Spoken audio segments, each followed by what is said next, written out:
Linear single player is a genre that doesn't get enough attention these days, especially compared to other genres like open worlds, multiplayers, battle royales, overhyped releases, bad releases, and good releases with bad post-content. I am aware that games of this kind are getting a great reception, with recent releases like Little Nightmares 2 and Stray, but they don't seem to receive the credit they deserve, or be brought to discussions that much. This type of video games is the best way to tell a compelling story and develop its characters in my opinion, because I don't have to worry about completing side quests that only serve the purpose of padding the game.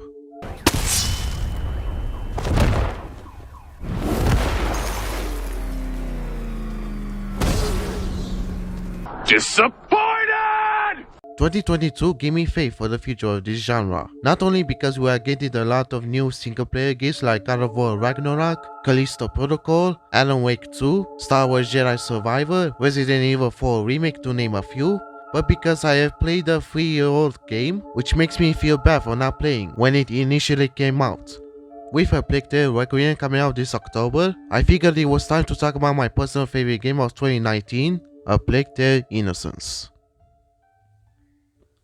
Before we get into the game, I just want to let you know that this game will be filled with spoilers, and if you haven't played this game yet, then please just stop the video and give this game a go because it's so good and I cannot recommend it enough. Without further ado, let's get into the story.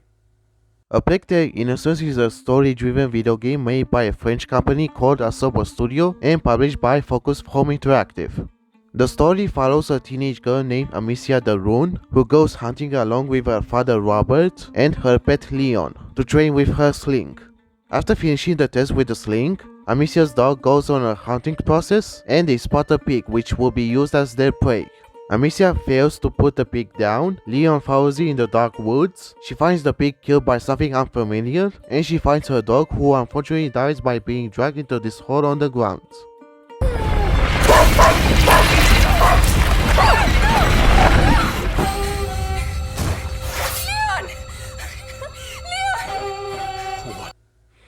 I know how a dog lover will feel about this moment.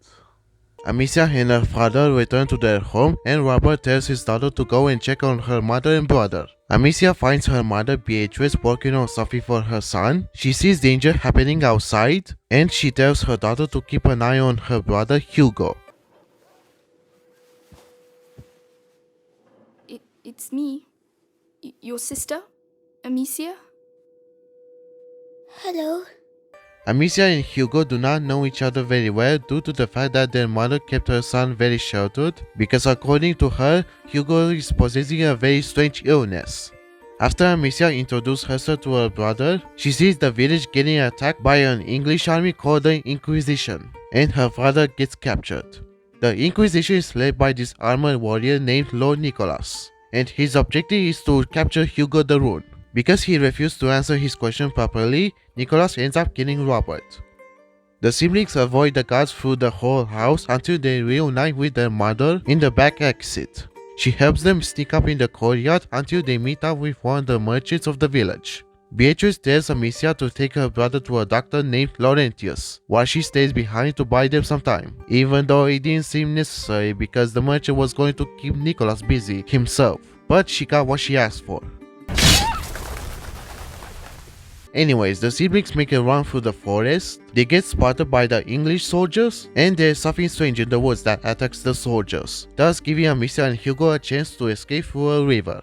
In the next chapter, Amicia and Hugo reach another village which is completely deserted. However, they do find some citizens, but instead of helping them out, they are hiding in their houses out of fear. While exploring the village, you can find an apple tree which gives you the option to feed Hugo with an apple, in result of earning a trophy. With things as they are at the moment, I suppose so. Oh, thank you.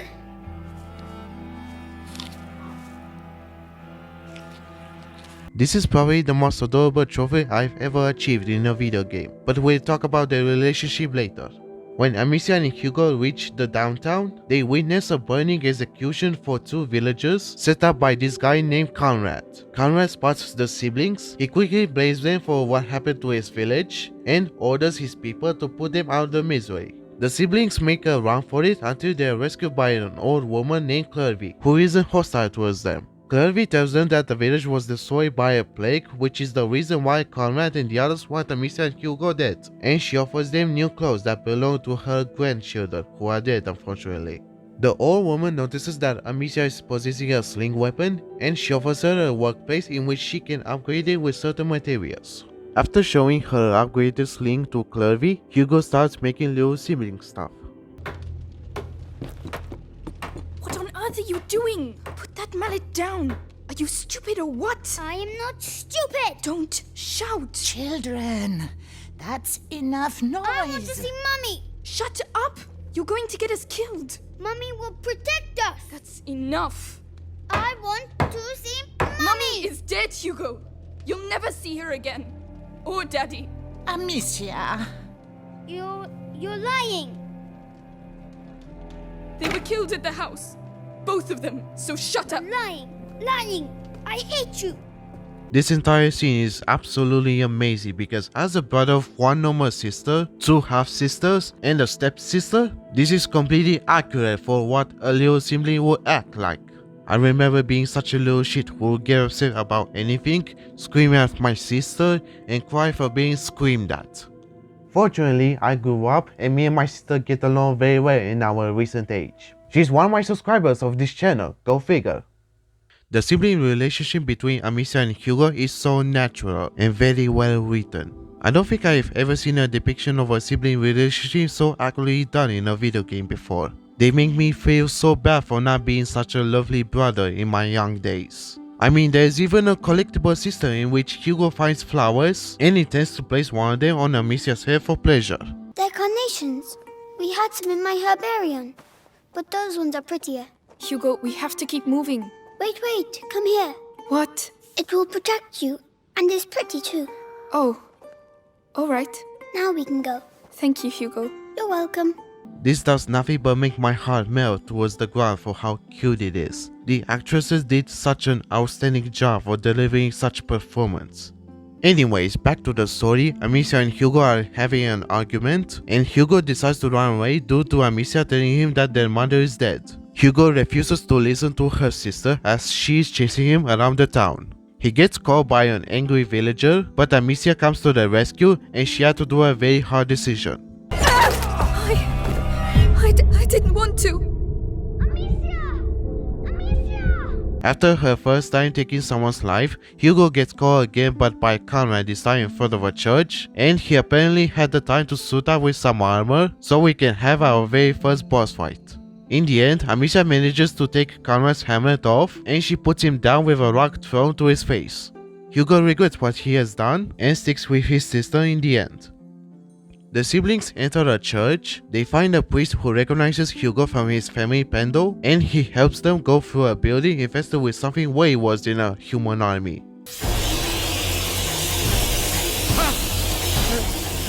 No! Quick! The light! Father, no! The light!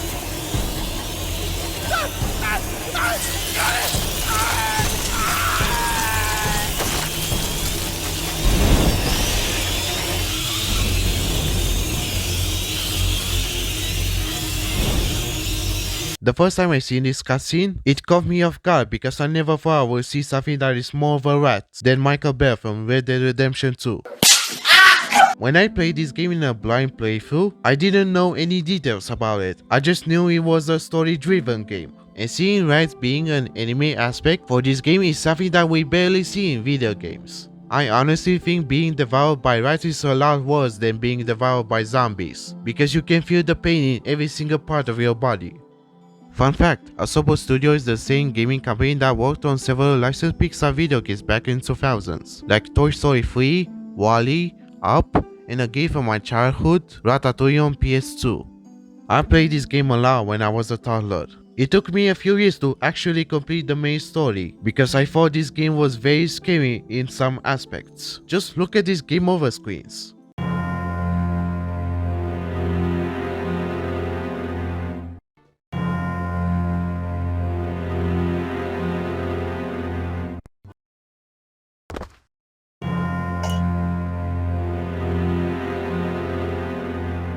Isn't it ironic that Asobo first made a game about rats feeding people, and a decade later they made a game about people feeding rats? Coincidence? I think not!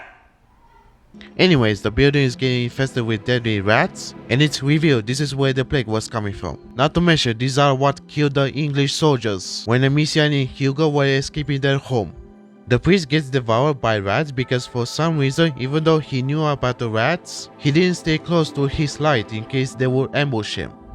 Whatever, Amicia and Hugo get surrounded by rats, and it's also revealed they are afraid of light. The siblings find a way out of the infested area and they stick to their main objective. While on their way to Laurentius' place, Amicia and Hugo are being hunted by the Inquisition, but they eventually reach their destination with no problem. They meet up with Laurentius, who was mentor for Beatrice, and this little boy Lucas, who is Laurentius' protege. Laurentius can't move out of the bed due to being infected with the plague, so he orders Lucas to show Amicia his lab and take everything they need to treat Hugo's secret illness. Unfortunately for Lucas, the farm gets overrun by the rats, and Laurentius dies in his house from an explosion. The children are running for their lives until they find a boat to escape, and Lucas decides to join the group. Welcome to the family, son. In the next chapter, they reach a battlefield filled with so many dead bodies of English and French soldiers, and it's crawling with rats and the Inquisition at the same time. They come across two children who are thieves with the purpose of scavenging the area. They get spotted by an Inquisition soldier, and they use Amicia, Hugo and Lucas as a distraction to escape this particular soldier in result of getting Amicia and Hugo captured. Next chapter begins with Amicia being locked in a cage. Then one of the thieves named Arthur frees her from the cage and tells her to join his sister Melly, while he plays as a distraction to help them sneak up in the camp. Amicia blames both of them for what happened recently, but Melly tells her that Lucas sent them for the rescue. Amicia and Melly find Hugo locked in the cage as well, and they wait until the area gets cleared. Gotta love how none of the guards stuck around to keep an eye on Hugo. They rescue Hugo in the end and they try to get out of the camp, but Lord Nicholas comes in to demonstrate his intimidation. They successfully escape the camp, but Arthur stayed behind to distract the foes even more, and they take shelter in a place where Melly and her brother were living. Their time break didn't last very long and they are being pursued by the Inquisition again, but they eventually end up saving Lucas from one of the guards. The group is making their way towards an abandoned fortress where they not only use it as a safe place, but also make an elixir for Hugo's illness. The place is of course overrun by rats, but it gets solved with the help of those fire braziers. The group spends a few weeks in the fortress trying to make themselves feel like home, but it doesn't last long and they have two objectives to accomplish. Save Arthur from wherever he was captured, and get a forbidden bow which helps Lucas complete more steps of creating an elixir. Amicia and Melly go on a mission in a town while Lucas and Hugo stay behind for safety purposes. The girls reach the town and after opening the entrance, they split up. Melly goes to save her brother while Amicia focuses on getting the book for Lucas. The book is located inside of this university in which Amicia infiltrates in. She eventually encounters Vitalis Benevet, who kinda plays the role of Darth Sidious from Star Wars. He is the leader of the Inquisition faction, and his men has captured a boy named Roderick because they intend to use him to open a door that leads them to the book that Vitalis wants as well. Amicia then follows the guards until they reach the door, she saves Roderick, and now he joins the party. Yes! They both escape the guards and they reach the library that contains the book for Lucas. Roderick is in my opinion the most likable character of the game, and this is why. Roderick, you're up. That's for my father. Wow. Do you do that a lot? No, but I'm starting to like it. Take care of him. You're going to pay.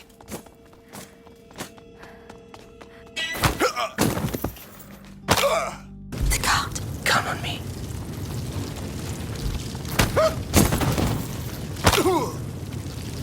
The armor from those guns ain't got shit on Roderick's muscles, unless they're wearing Michael Keaton's Batman suit, which he couldn't turn his head around with.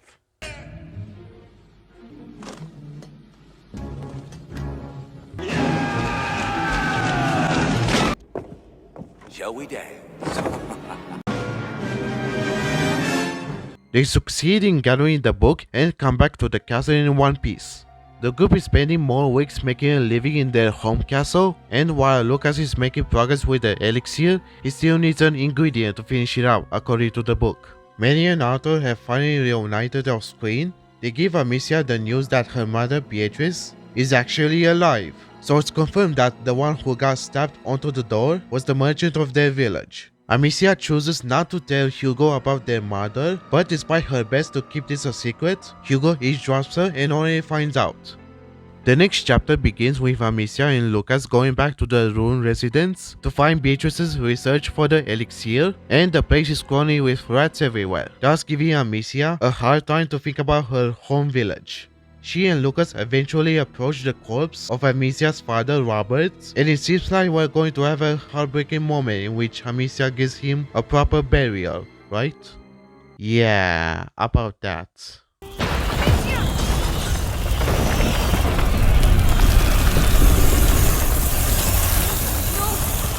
What are they doing? Get back!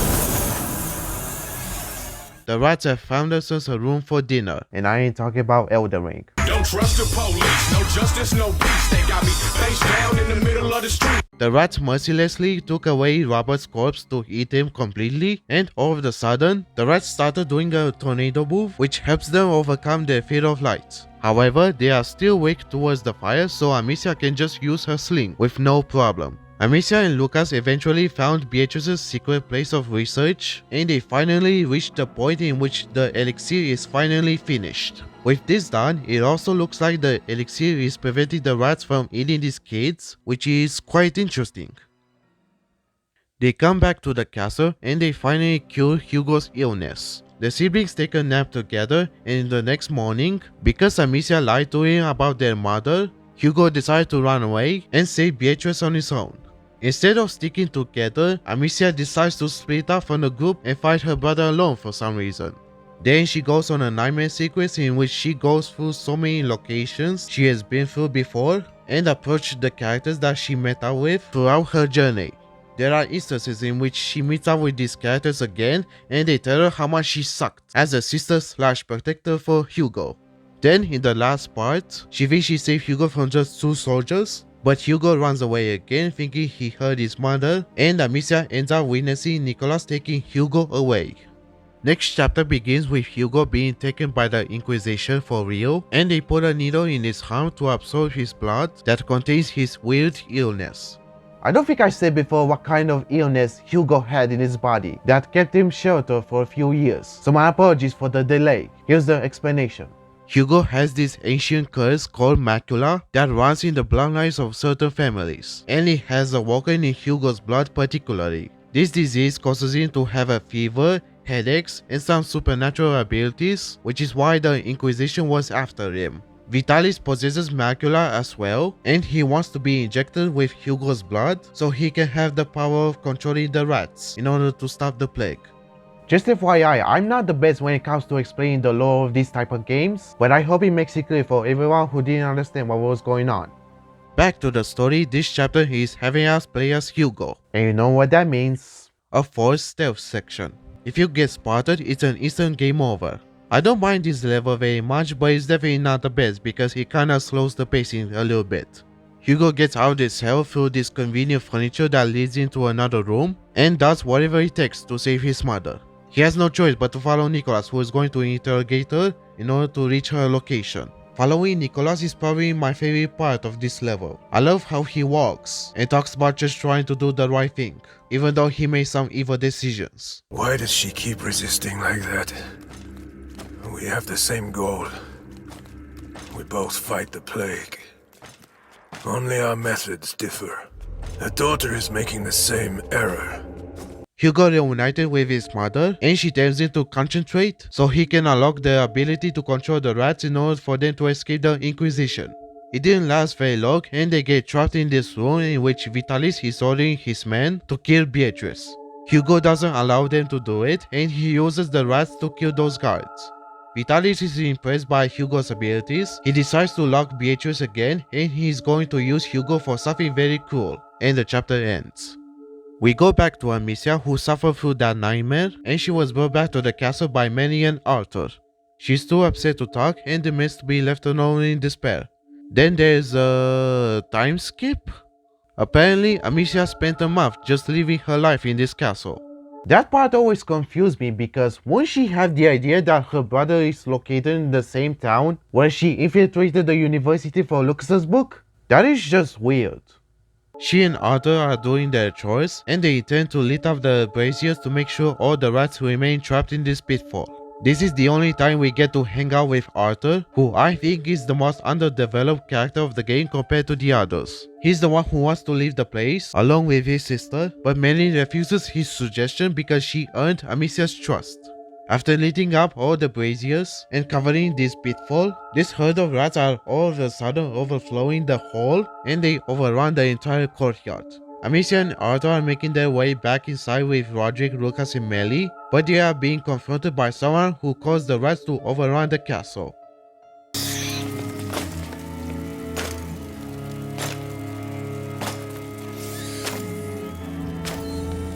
Yup, it's Nicholas and Hugo. Hugo got brainwashed by Vitalis and Nicholas is using him to murder his sister.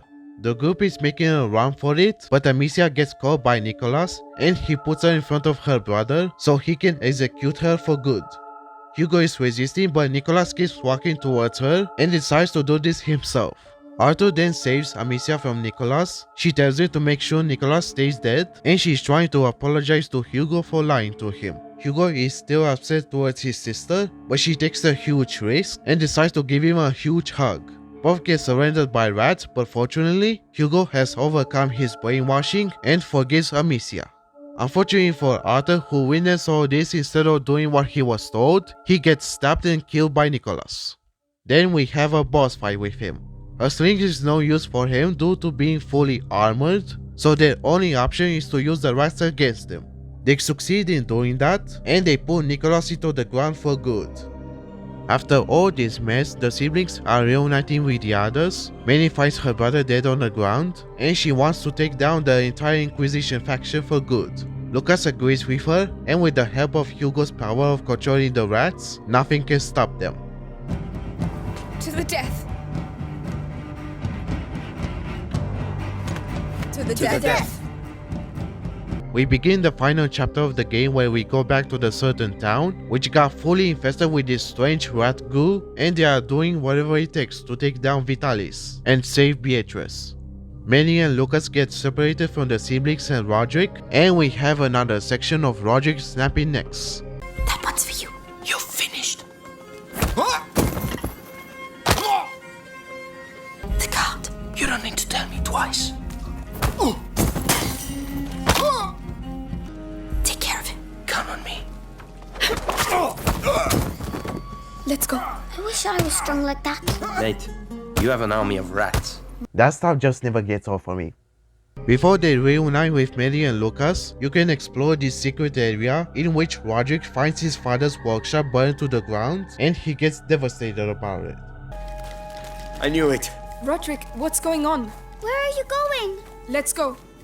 It can't be. Roderick. There's nothing left. Did they burn your house down? It was my father's forge, where I grew up.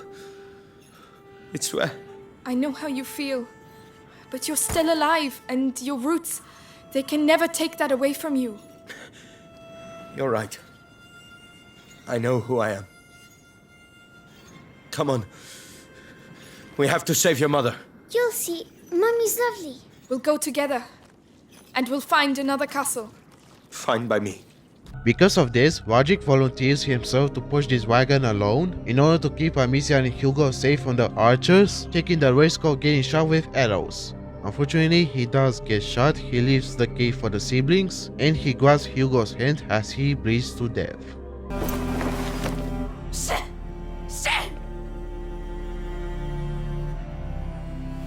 Hugo, come on. We have to go.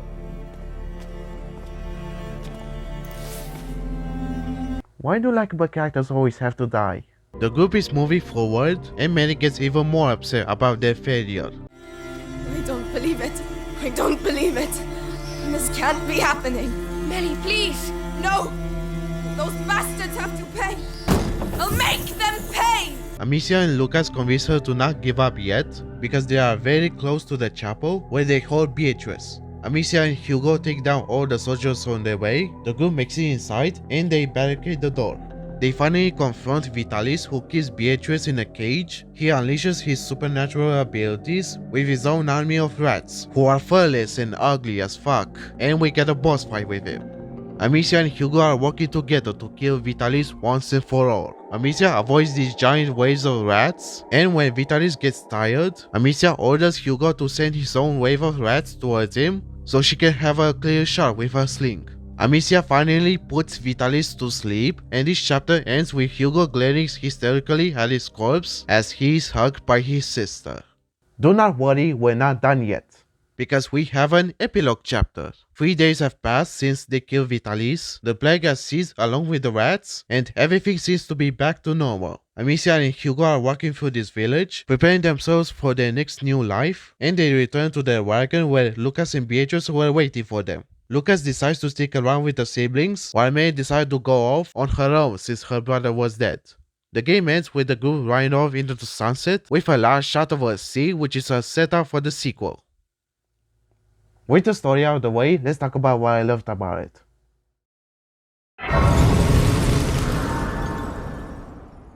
As I said before, this game delivered probably the best depiction of a sibling relationship in a video game ever. Amicia and Hugo do not know each other very well at the beginning, and Amicia doesn't know how to be a good sister. But the more you progress through this game, the more she learns how to treat her brother with care. Hugo does a lot of things that a little sibling would do in real life, but he does learn from his mistakes as well. The moments where he puts flowers on his sister's hair will always warm my heart for how cute they are together. The sling is a very unique weapon for a game that takes place in the 14th century, where you would normally use swords, bows, crossbows, knives, and spears. This is your main range weapon, and you get to upgrade it to make it even easier and more satisfying to use. It is very good for slow-paced combat. You also get other types of weapons, in which they help you extinguish fire, lit up fires, distract the rats, take the guards down, and put acid on the soldiers' helmets for them to take it off and have a clear shot. Those are just as satisfying and unique as the sling. Another part that comes into my mind are the characters. Our main heroes in general are very likable. I like Amicia as the main character. She is very vulnerable but a relatable protagonist who tries her best to be a fighter and a protective sister. Hugo is a character that I thought I was going to hate, but he's not a troublemaker. He's not that typical character that will only exist for you to do escort missions, like Ashley in Resident Evil 4. He sticks with his sister throughout his journey, and whatever his sister wants him to do, he will listen.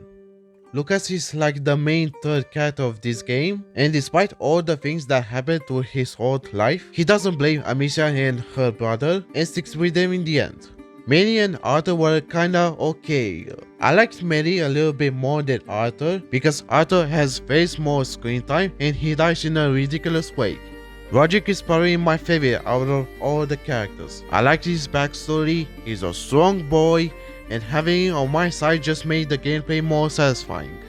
As for the villains, Nicholas was my favorite. He had the coolest looking armor, he was very intimidating, and I always get scared when he comes very close to me during the boss fight. We never get to see his real face, and I think it was better that way, because not all masked villains deserve a reveal moment. I am kinda mixed of how his death was handled. I feel like he would have been better as a final boss than Vitalis. Vitalis was kind of a cliched villain, but he's fine for who he is.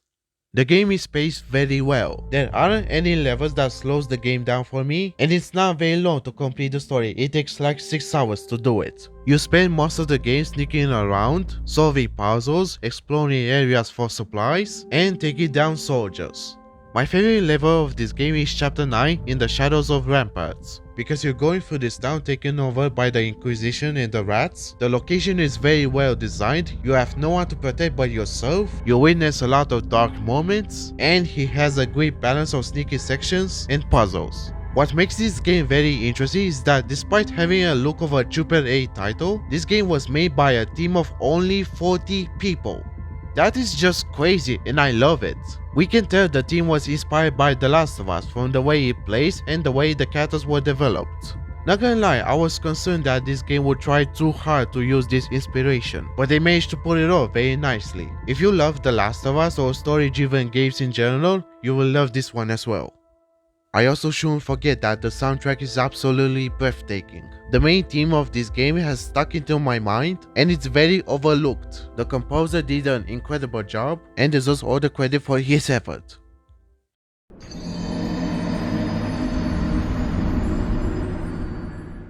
Of course, what is a game without its own flaws? Even though I can forgive some of the problems with this game due to being developed by a small team, there are some issues that could be improved in the sequel, so here we go. First off, the voice acting can come off a little bit stiff sometimes, especially the English dub. Sometimes the characters act like robots or they just have something in their mouths. I shall organize a hunt. Go and find your mother. Tell her I must speak with her. She's probably... Looking after Hugo. Yes, of course. I don't have anything against their voice actors, especially the actress who played Amicia, because this is her very first time doing voice acting in her life. I didn't really know a lot about video games. I wasn't really sure what to expect. The initial audition was just a self-tape that I sent in. It said I had to record it in a French accent and an American accent. My French accent was initially based off of one of my lovely French teachers at school. She and the other voice actors did their best to deliver a decent performance, but overall there's definitely room for improvement. Secondly, the sling combat isn't that polished. I don't think this weapon was made for fast-paced combat. For example, the final chapter is very action-packed. You have dozens of soldiers all over the place, and the rats are no longer your enemy at this point. The aiming system can be very inconsistent in some parts. Sometimes it doesn't lock on enemy's head, and I get instantly stabbed and killed. I died so many times at this moment where Roger sacrifices himself due to the fact that they throw so many soldiers at you. When they go down the stairs, my sling doesn't keep up to their heads and I was forced to move the aim again. That pretty much broke the immersion of this moment, because I died due to the game not doing what I wanted. I don't know what they were thinking when setting up such an emotional moment. The final negative thing I have to say about this game is the lack of New Game Plus mode. I don't understand why there's no option to play a new game with all my upgraded weapons, without having to use the workbench again. It would have made the gameplay way more fun and satisfying. Every game that has a weapon upgrade system should have a New Game Plus mode as well. It is not even possible to be fully upgraded very early on in this game. This is just such a missed opportunity and it made the game a little bit less replayable. Overall, A Plague Tale Innocence surprised the hell out of me. I really didn't know what to expect when playing this game for the first time, but it instantly became one of my favorite games ever made. The story was amazing, the gameplay was unique, the characters were likable, and the music was kick-ass. This is definitely one of the best single-player story-driven games that came out in the last generation. I cannot recommend it enough, and I cannot wait to play the sequel. So if you're a fan of single player stories, please give this one a shot because it doesn't get enough credit these days, let alone having a sequel coming out very soon. It does everything that every linear story driven game needs to do and it delivers. This game is worth a buy.